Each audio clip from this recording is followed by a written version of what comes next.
നമസ്കാരം. ഇനിയൊരു തെരഞ്ഞെടുപ്പ് ഉണ്ടാകുകയാണെങ്കിൽ നാണം കെട്ട തോൽവി ഉണ്ടാകരുത്. ആ ഒരൊറ്റ തീരുമാനത്തിലും ആഗ്രഹത്തിലുമാണ് ഇപ്പോൾ CPM നേതൃത്വം.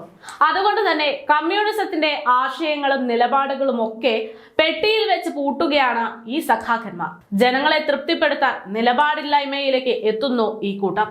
അതിന്റെ ഭാഗമായിട്ട് വോട്ട് കൂട്ടാൻ ദൈവവിശ്വാസികളോടും അവരുടെ വിശ്വാസങ്ങളോടും ചേർന്ന് നിന്ന് പ്രവർത്തിക്കാനാണ് പുതിയ ശ്രമങ്ങളൊക്കെ CPMന്റെ ഭാഗത്തു നിന്ന് ഉണ്ടാകുന്നത്.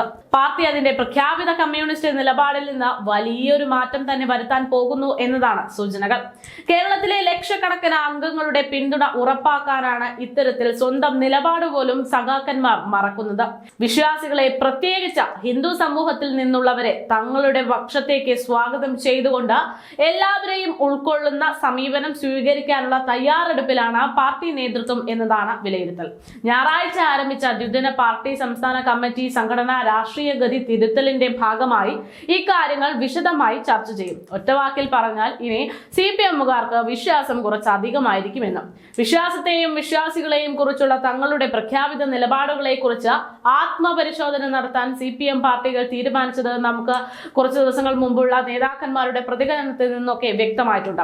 പാർട്ടി കേന്ദ്രങ്ങളിൽ നിന്ന് ഇക്കാര്യങ്ങളൊക്കെ പല റിപ്പോർട്ടുകളും പുറത്തു വരികയും ചെയ്തു. 2019 ശബരിമലയിൽ സ്ത്രീകൾക്ക് പ്രവേശനം അനുവദിച്ചതുമായി ബന്ധപ്പെട്ട പാർട്ടിക്ക് സമാനമായ തിരിച്ചടി നേരിടേണ്ടി വന്നിരുന്നു. വയനാട്ടിൽ മത്സരിക്കാനുള്ള രാഹുൽ ഗാന്ധിയുടെ തീരുമാനവും അന്ന് വലിയ രീതിയിൽ തിരിച്ചടിയാകുകയാണ് ചെയ്തത്. ഇതൊക്കെ CPM വിലയിരുത്തിയിട്ടുണ്ട്.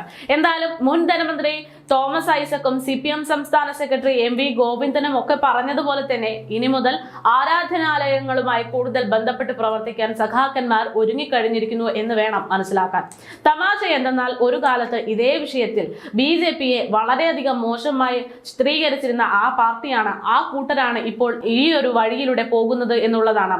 മോദി ഗ്യാരണ്ടി എന്ന് പറയുമ്പോഴും മോദി കൂടുതൽ വിശ്വാസങ്ങളെ കൂടെ ചേർത്തപ്പോഴും ഒക്കെ അവർക്കെതിരെ വലിയ വിവാദ പരാമർശങ്ങളൊക്കെ നടത്തിയിട്ടുള്ള പാർട്ടിയാണ് ഇപ്പോൾ മോദിക്ക് വോട്ട് കിട്ടിയതുപോലെ അല്ലെങ്കിൽ BJP കേരളത്തിൽ വളർന്നതുപോലെ വളരണം എന്നുള്ളത് കൊണ്ട് മാത്രം സ്വന്തം നിലപാടുകൾ മറന്ന പാർട്ടി ഇപ്പോൾ വിശ്വാസങ്ങൾക്ക് പിന്നാലെ പോകുന്നത് എന്നതാണ് വിരോധാഭാസം.